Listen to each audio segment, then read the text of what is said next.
Welcome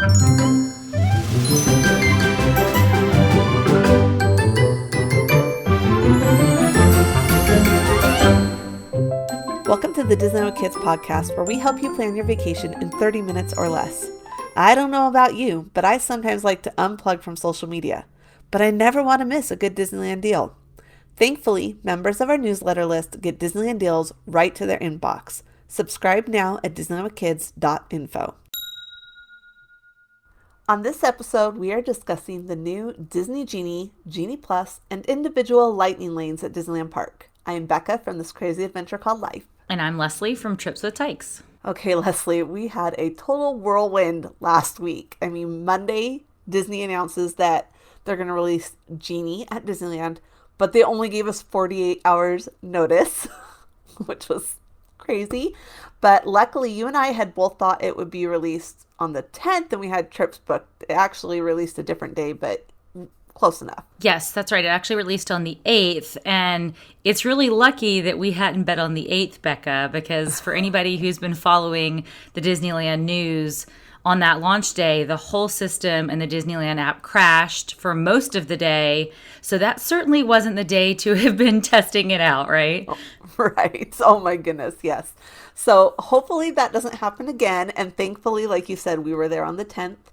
So today we're going to talk about the triumphs and the downfalls of Genie that we experienced on December 10th and 11th. So there were still a little glitches, but it wasn't anything major. I think first we should talk about how you and I decided it was important we test different strategies with this.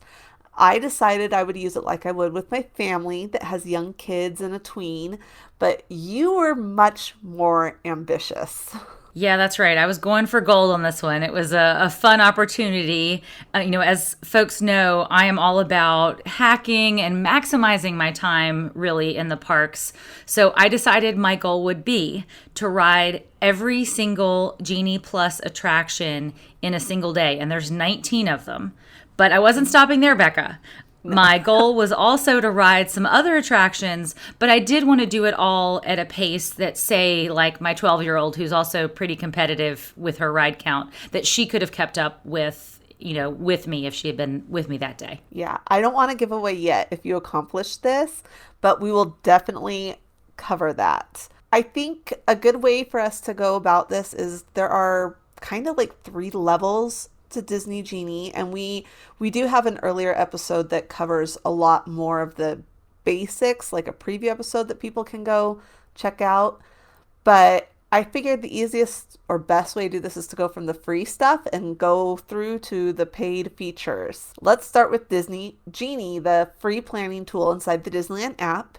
And while you and I both rope dropped both days, and while we were waiting for the park to open that first day, you played around it a bit, and I think we both had some of the same feelings about it. Yeah, I mean, I sort of had been watching what Disney Genie had been at Walt Disney World, and I was aware that it probably was not going to be a very robust tool, and in fact might actually be sort of less useful than just my own Disneyland knowledge. So, and I think from what I saw, and I didn't, to be fair, use it all day long or test it out, I wasn't impressed by Disney Genie. I mean, there are things, just the interface is confusing. It tells you you're supposed to select several interests, either rides or like things like princesses or thrill rides or things like that.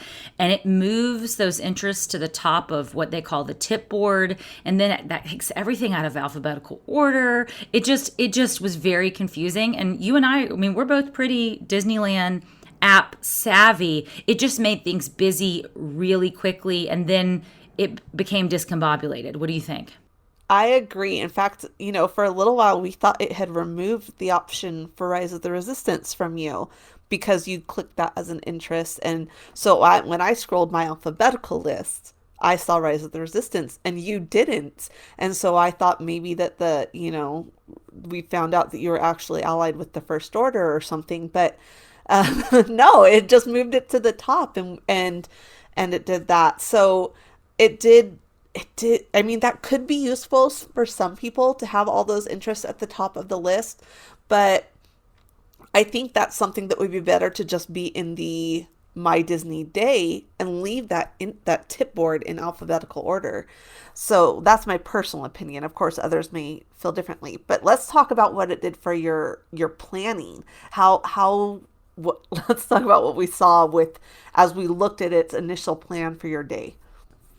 Yeah, I mean, it suggests attractions, especially first thing in the morning, that honestly just don't make sense. And, I've seen several people friends and people that I know and trust, trying it. I saw somebody yesterday, where it suggested that he rope dropped Pinocchio. Well, I mean, yeah, there's no line for Pinocchio, but Pinocchio doesn't have a line for a very long time in the morning. You should go ride, another attraction that's more popular, like Alice or Snow White or even Peter Pan if you're fast. So the recommendations just don't make sense if you're really trying to optimize your day. I mean, maybe they make sense from a Disney perspective in terms of distributing crowds more effectively and evenly across the park. But if you're trying to get a lot done in a single day, Genie's not going to give you an optimized touring plan, which is sort of, I guess, how people have been thinking it would be. And, the touring plans of old, the printed ones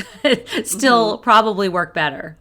Yeah, and Jessica, one of our co-hosts, she actually provides ready to print touring plans based on your interests or your group size, and you're much better off, I think, with that. I agree, though. I think this might be more of Disney's way of trying to spread the crowds out more than necessarily optimize it. I remember it also like had you hopping lands, like one ride in this land, then to another land, then back to the first land, and then there was like a big gap in your day where it didn't give you anything to do, if I remember correctly. Yeah, it doesn't let you choose the hours that you're going to be in the park. So it spreads you out throughout, sometimes those days at Disneyland are 16 hours long. So a regular person wouldn't do three things in the first hour, then sit around for several hours and then do a lot in the, 11 p.m. to 12 p.m. hour. That's not how a regular person would tour the parks. And that's often what Genie is kind of doing. So,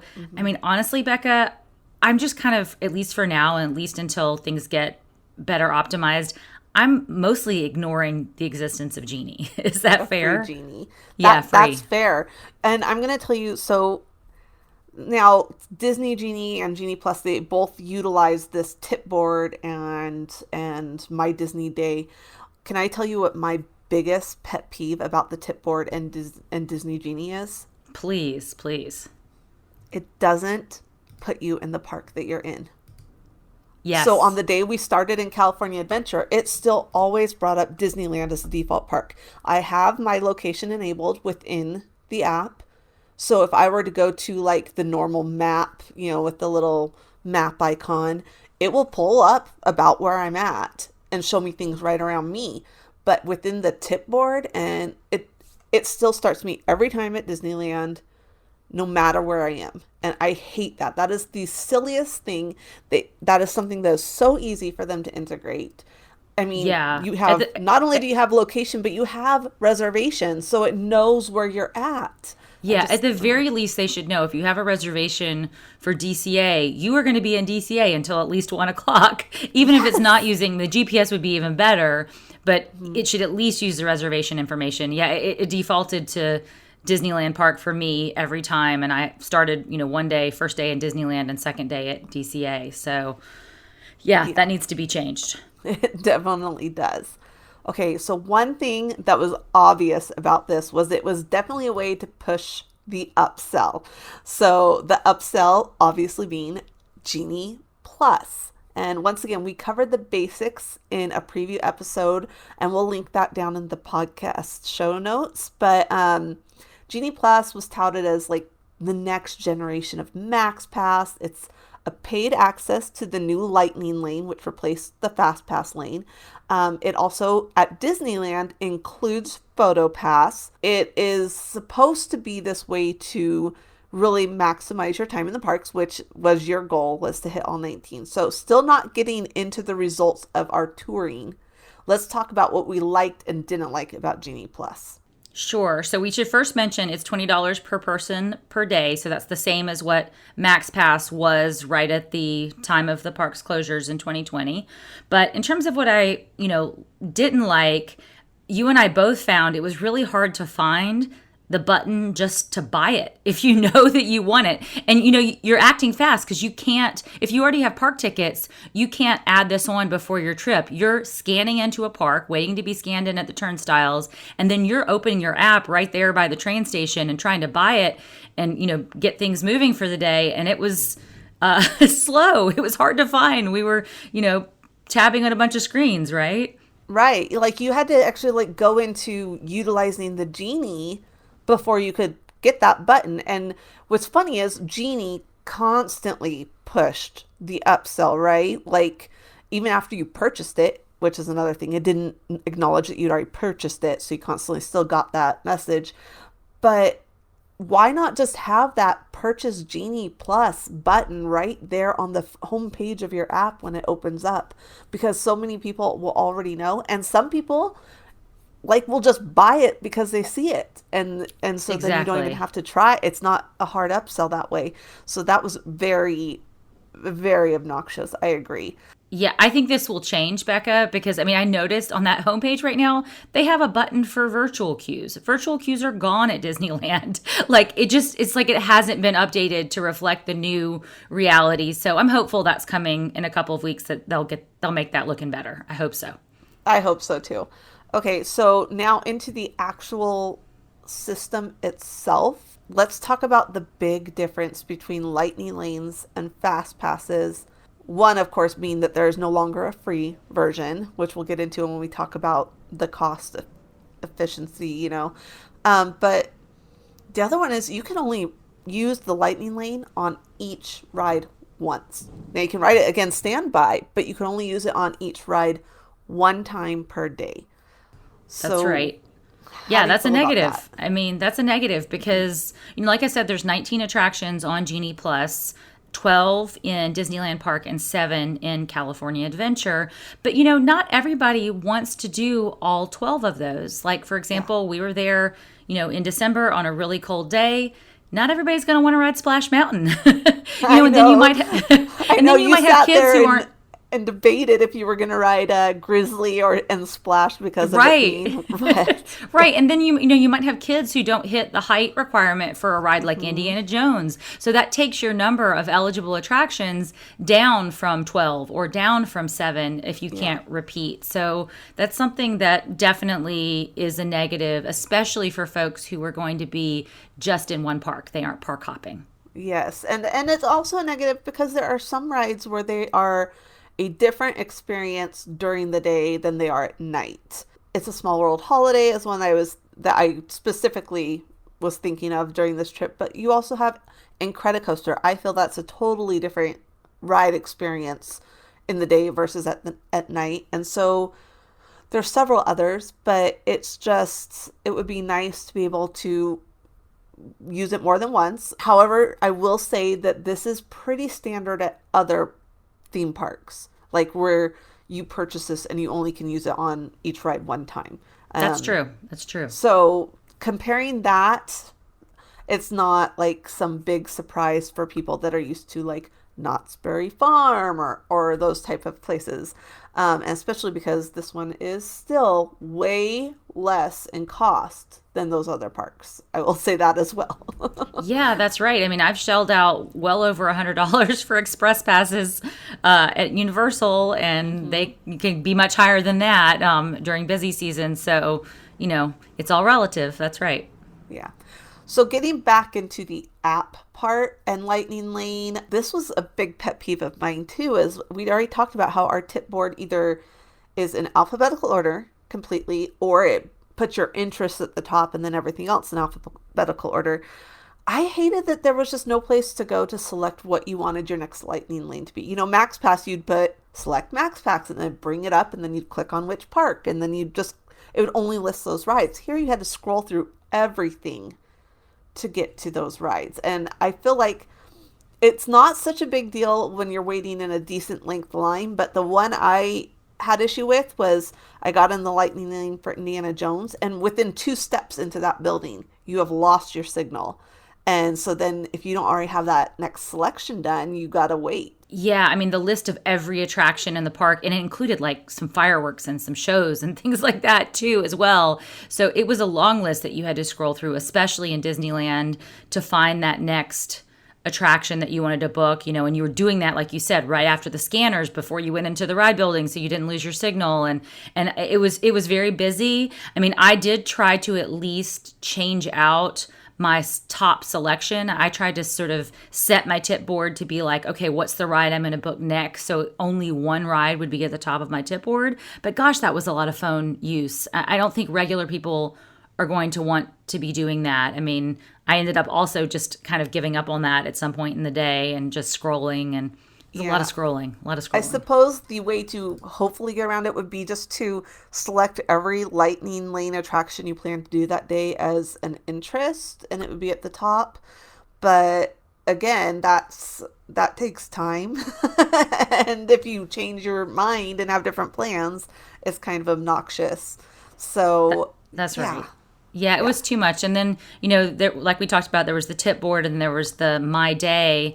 And if you did try to use Free Genie and Genie Plus at the same time, it mixed in your real bookings that you had made with Genie Plus that were true reservations, and then recommendations that were just from regular Genie. So it was really hard to tell, like, do I have this ride coming up next booked for real, or is this just Genie suggesting it to me?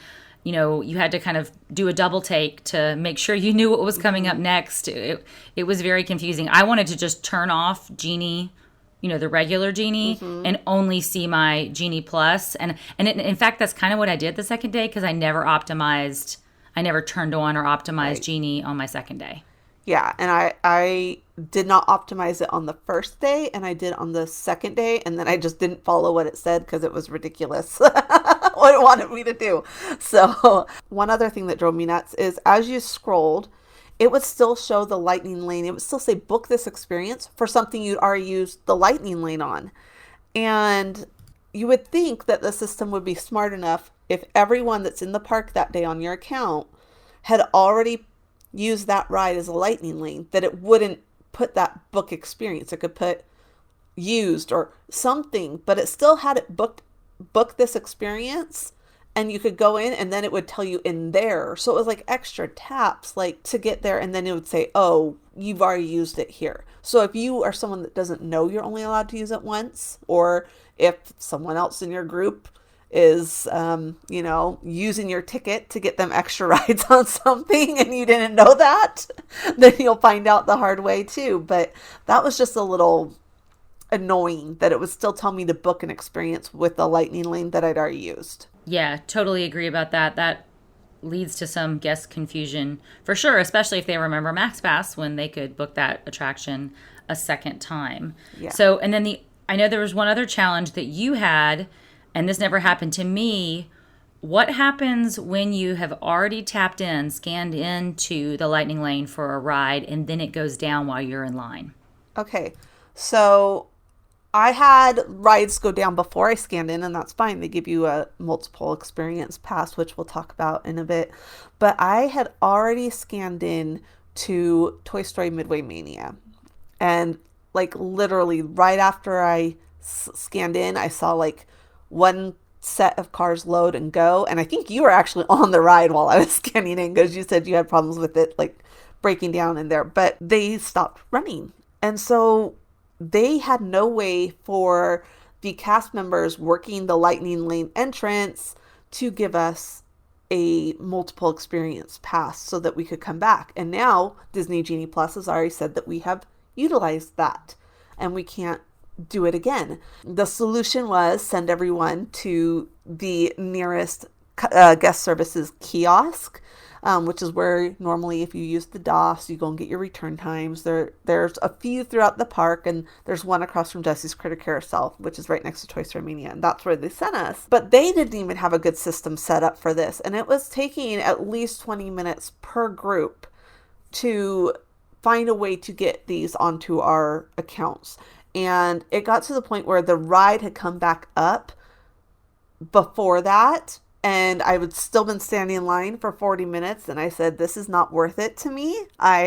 Will be back tomorrow. So I just walked away. And so that really needs to be fixed, where the cast members at the entrance can issue those to those who have already scanned in if the ride goes down. Totally agree. And, I had Rise of the Resistance go down on me twice in pre-Genie days earlier this fall, and they had a pretty fast system set up. So I know they're capable of doing it. Yeah, and they used to do it all the time with FastPass. Like, I mean, yeah, you'd have it and they just scan your ticket or your barcode and you'd get this. And so that was really upsetting that they weren't able to do that right there. So I did miss out on that ride on the first day, and then it was down the morning of the second day, so it took me a while to get back on it. Okay, so I want to put into context that we did our major test on the 10th, because we both did fly home midday on the 11th. And the crowds the morning of the 10th were very low. Like,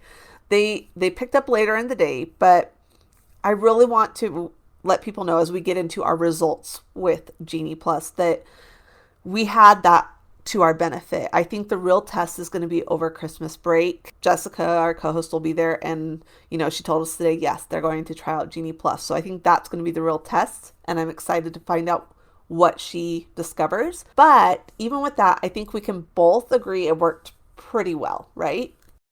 Yeah, totally agree. And it wasn't like a low crowd day. I think touring plans had it as either like a 3 or a 4 out of 10 crowds. And it definitely felt much more crowded by the evening, because a lot of the locals were joining in after school and work for the day. So it wasn't like, a completely empty day, but it wasn't Christmas week for sure. Yeah. Okay. So we decided that we were both, because you wanted to do some non-Disney Genie rides, and I'm touring like with my family, we wanted to hit up some Fantasyland rides first, and we hit 4 of them together.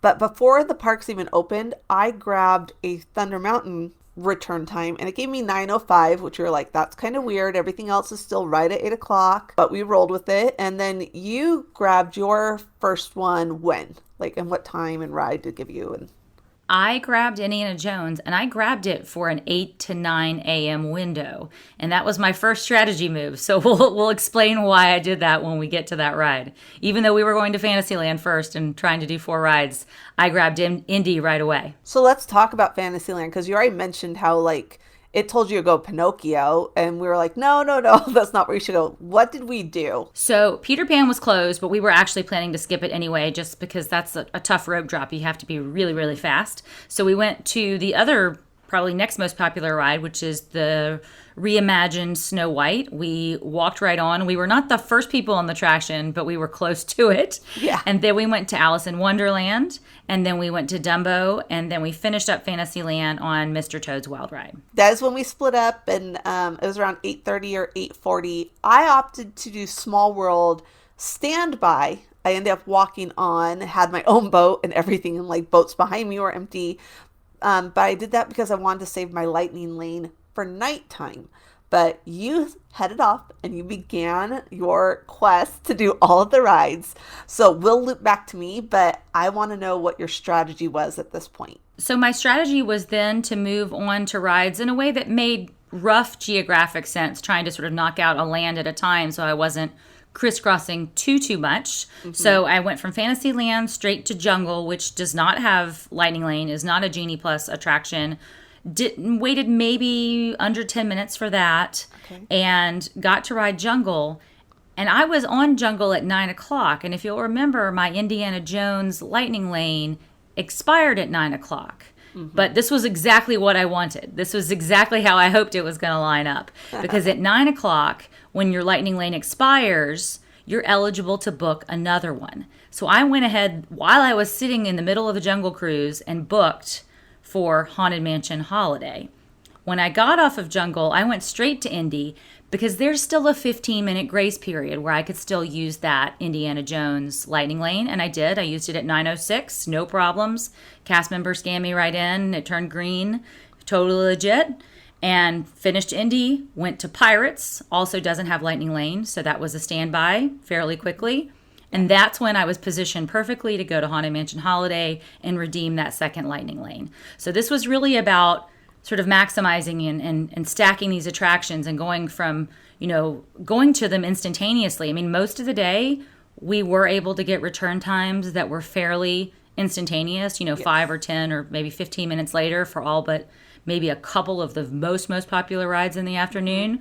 But yeah, this worked really well. So I knocked out Adventureland, knocked out, the Haunted Mansion Holiday, and then it was over to all of the Lightning Lane attractions in Tomorrowland. Yes. So just buzz I through just those. thought of that. Every Literally. single attraction in Tomorrowland has a lightning lane. Yeah. So I just did those geographically. Buzz, Star Tours, Space, Autopia, and then Matterhorn, which I guess is sort of in between the lands. Yeah, it's in two lands, kind of. Yeah.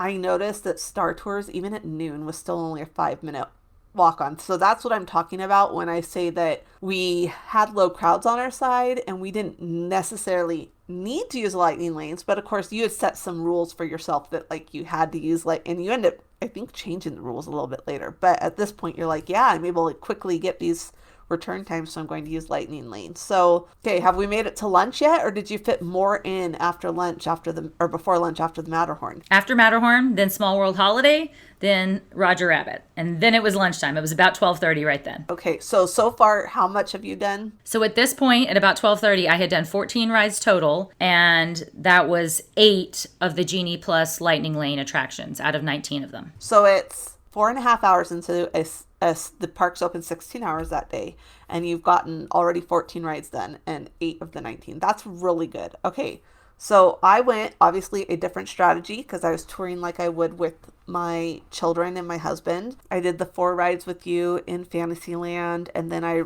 walked on. It's the Small World Holiday. Thunder Mountain had been closed and did not reopen, and so it automatically gave me a multi-experience fast pass. So this is where I noticed something you already knew because you followed Walt Disney World. They still were letting you book I keep saying fast pass, sorry, lightning lane for Thunder Mountain, even though the ride was currently down, and it was still giving almost immediate return times. And as soon as it was like 2 minutes past your return time, your beginning of your return time, they'd issue that multi-experience pass. And so I took a little bit of advantage of that, and I ended up getting myself 3 multi-experience passes by hacking that. And I'm not sure whether Disney's going to keep that option available or they're going to get wise eventually to stop letting people book lightning lanes when the rides are down. But that was pretty awesome. Yeah, pretty amazing. It's good while it lasts, and hopefully it'll last for a while. So after my whole experience with Thunder Mountain, I did a lot of the same rides you did. I knocked out Jungle Cruise, Indiana Jones, Pirates of the Caribbean, Haunted Mansion Holiday, and then I did lunch and I hit Buzz Lightyear and Autopia, and then met up with you while you ate lunch, and then we park hopped at 1. And we split up. We didn't do anything together over at California Adventure. I kind of slowed down a bit because that's what I would be doing with my kids. We wouldn't be moving as fast. We'd already done a lot in the morning. But what I want to know is your strategy, because you're still trying to get these 19 rides done, and I noticed the return times were starting to get farther out. So how did that work for you? Yeah, that's right. I mean, the one return time that started getting pushed further out when I hopped to DCA was Guardians of the Galaxy. And I sort of knew that was going to be the most in-demand attraction over there. So I got that lightning lane first and knew that I was going to have to wait a little bit before I could ride it. It wasn't instantaneous. So that's when I went over and rode Grizzly. And that's when I sort of, I guess, broke the rules of my challenge. I didn't use the lightning lane for Grizzly. Again, it was cold and people didn't want to ride it, and there was no standby line at all. But that was the only attraction that the only time I broke the rule was using that. But you know what? That's how I would have toured with my family. I wouldn't have tried to book a lightning lane if I could walk on a ride that had no wait. I mean, Yeah, exactly. And like what I did with Small World, I wasn't going to waste my lightning lane in the morning when I could walk on. So yeah.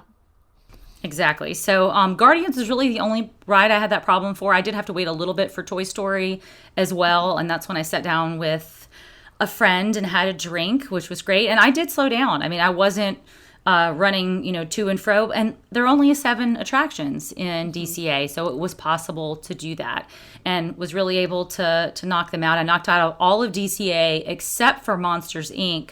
At the time, I needed to head back to Disneyland to see the parade. I really wanted to see the Christmas parade. And, if I had been with my family, I would have just been like, okay, we're letting Monsters Inc. go.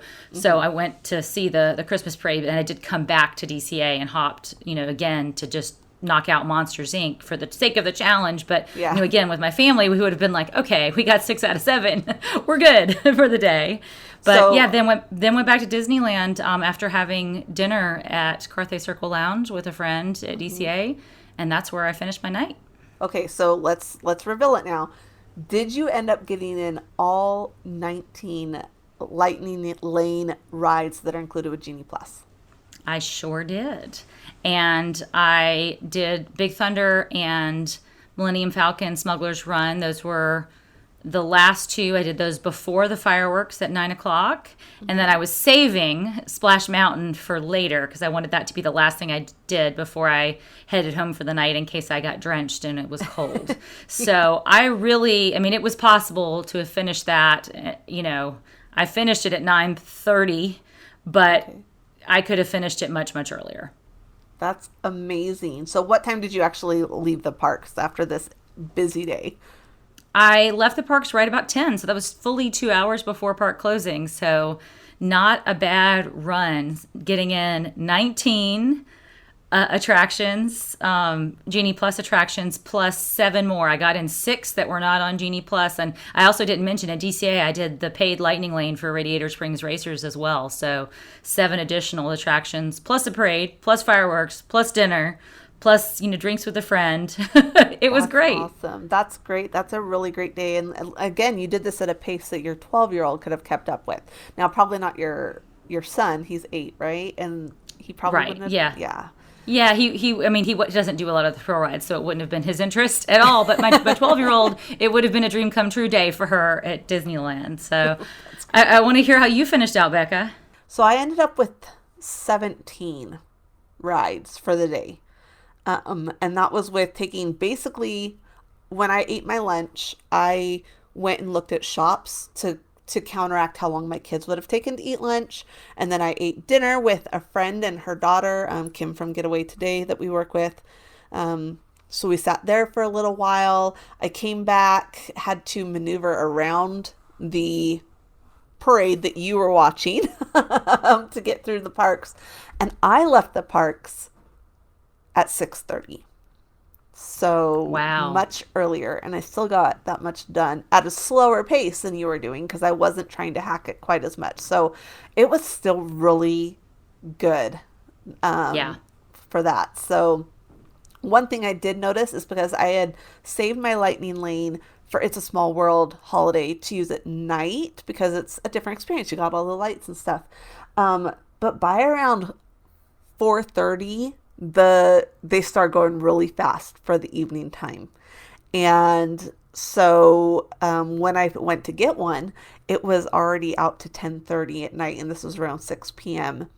So I ended up using one of those multi-experience ones that I had to get back on that ride again. And there were a few rides that I did twice using that, like Buzz Lightyear and It's a Small World, but things that I knew my kids would have wanted to do again. So it was great, though. I really liked it. So that was our experience with Genie Plus. But let's talk about the 3 rides that are not included with Genie Plus that have individual Lightning Lanes where you can purchase your Lightning Lane a la carte to go on these. Break down those rides for people and how they can access that really quickly because this is a long podcast. That's right. It's a big topic, but really quickly, 3 rides: Rise of the Resistance in Disneyland, and then Web Slingers and Radiator Springs Racers in California Adventure. Those rides are not part of Genie Plus. They are separate. They do have Lightning Lanes, but you have to pay for each individual access for each ride. And the prices range between $7 and $20. Rise of the Resistance so far has been $20 every day, but Radiator Springs Racers and Web Slingers have been variable, $7 on weekdays, but then by the time we got there on Friday and Saturday, those had both bumped up to $12 per person per ride. So, you can buy these, and we did notice, Rise of the Resistance is selling out, not instantaneously, but usually after about lunchtime each day, early afternoon. But the other attractions are not. Yeah, the other attractions are not selling out so far. And, you can sometimes get a return time for those, purchase it a few minutes later. So between the two of us, we paid for all 3 rides. I know you didn't pay for Web Slingers, but I did. And then you paid for Rise of the Resistance. And I did Radiator Springs Racers on Saturday. I mean, I paid for it, but it was actually like a friend treated me to it as my last ride. So I didn't actually pay for it myself. One thing I want to talk about is you opted to rope drop Web Slingers rather than paying for it. So what made you decide to do that rather than save it for later and pay? Well, I kind of knew that at Rope Drop at DCA, people are going of one of 2 places. They're either going to Web Slingers or they're going to Radiator Springs Racers. Less so to Guardians. You would think that would be sort of an equally popular, but people save that for their number 2 or number 3 ride of the morning. So it really is the crowd splitting.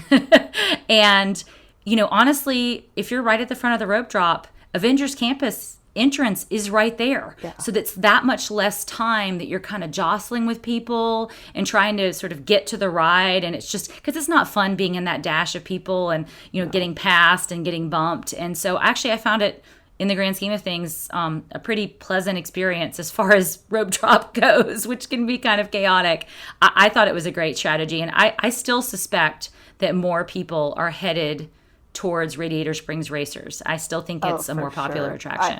I agree. I will say I paid for Web Slingers. I paid for it somewhat in the morning. I had a return time of 9 a.m., so I had an hour to go do other things. I just didn't think it was worth the $12. Like, I did not have much of a wait at all to get into the briefing, open house room, whatever you want to call it, the pre-show. The ride is so short, and it's just not...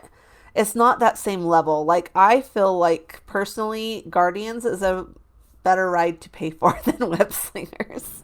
Yeah. I mean, I like Web Slingers fine, but it's not an attraction that is worth $12 extra per payment. person. Yeah. Yeah. I mean, maybe $7 makes sense. And this is really just because it's new. I don't think this attraction is necessarily going to stay on this, paid system for, years to come. It's just not that e-ticket of an attraction. Yeah.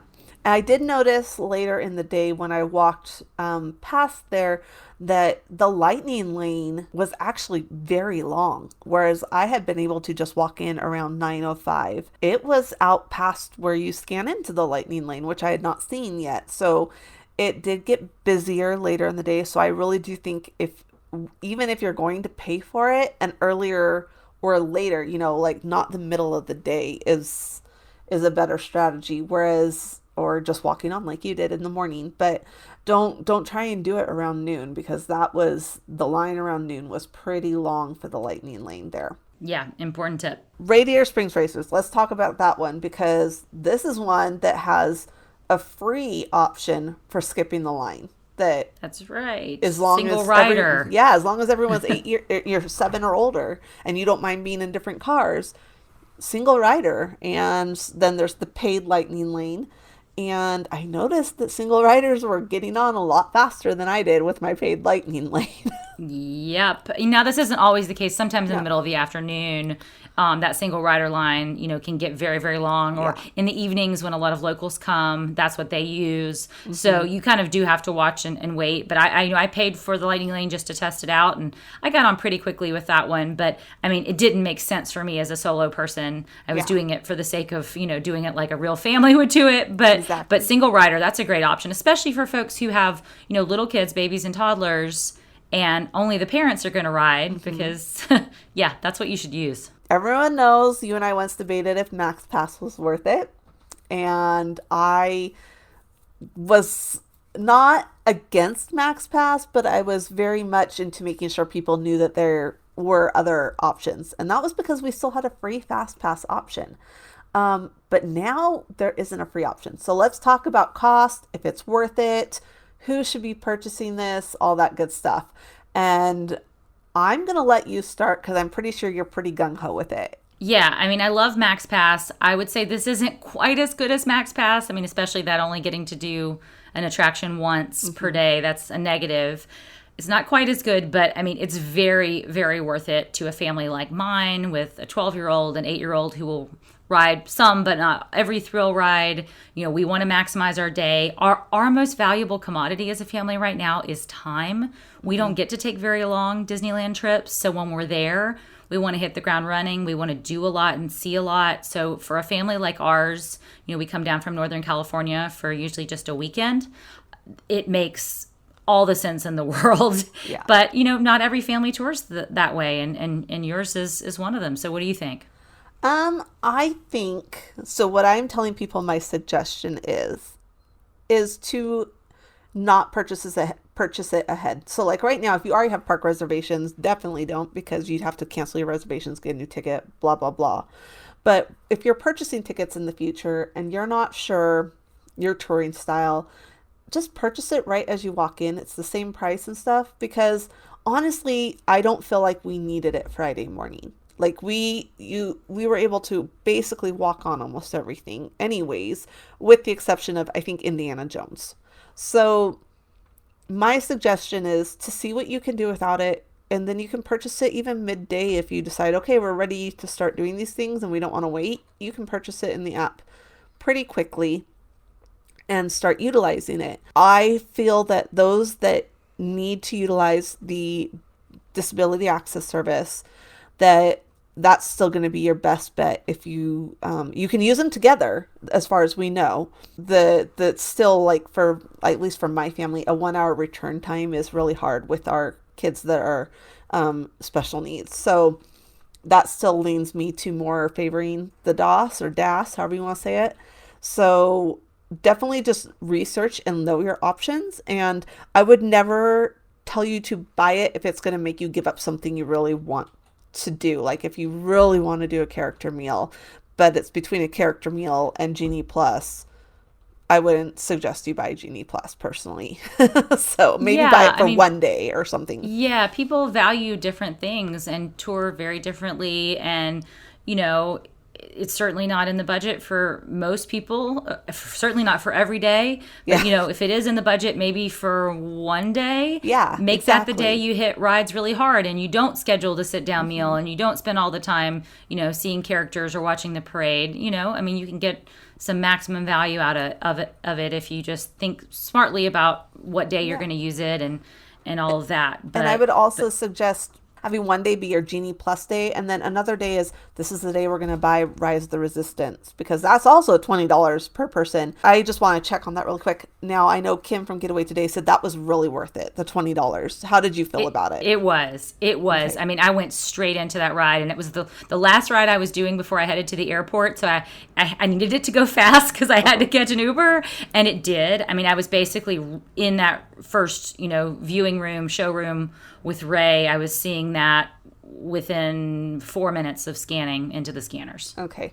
Yeah. So I would definitely, that's kind of how my thing is I'm not someone that I think would ever purchase it already included on my tickets for the length of my trip, unless I was only going for 1 or 2 days, because I am not someone that's going to pay an extra $100 every single day for my family to have that without knowing if we're going to utilize it to the maximum potential. So that's where I'm at with it. I'm not anti it. I think it's a good service. I'm glad we have that option back, but it's not something I think I would be pre-purchasing for 5 days. Fair point. All right. So let's end with our traditional Would You Rather. And I have this one for you, Leslie. All right. Would you rather have, let's say you're staying on site at Disneyland. We need some more benefits back from them. So would you rather have them give on-site guests a free paid lightning lane per day, so one ride you can choose, or Would you rather have extra magic hour back? Ooh. I'd rather have extra magic hour back, honestly, because I can get way more than one ride out of extra magic hour. I usually could knock out most of Fantasyland. I mean, I could get 6 or 7 attractions in that extra magic hour back in the day. So I'd take that. And yeah, what about you?